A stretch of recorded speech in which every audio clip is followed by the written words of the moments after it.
Victor Perez will talk about sea level rise, pollution, and environmental justice communities. I'm working through the Delaware Environmental Institute with Don Sparks and a handful of others with a National Science Foundation funded grant through EPSCoR.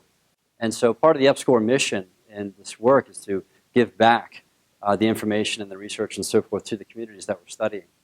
All right, so why do we need to prioritize these environmental justice communities? Well, just to give you a background, our question, how does sea level rise impact contaminant cycling? Environmental justice communities are communities that generally have legacy pollution of various forms.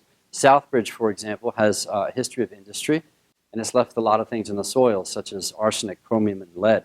So my research as a sociologist, I'm working with soil chemists, civil engineers, hydrologists, and others. We're trying to do a multidisciplinary, interdisciplinary effort, and my goal initially was to try and develop a baseline of knowledge about essentially how does the community understand the pollution in their environment, how does the community feel about their health as a result of it, and what does the community know about sea level rise? One of the things I was brought in to do as a sociologist was gain rapport in the community. I spent time in the community, about a year and a half, getting to know people, spending time with the civic association groups and other things.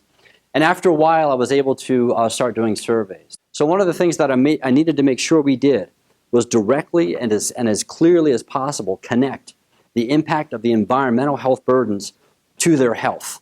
You can see, again, majorities across the board are greatly concerned about the effects of toxic pollution on the air quality, drinking water quality, and soil quality. So one of the things that I'm going to start doing as a sociologist is starting to ask people how information travels through the various channels in the community.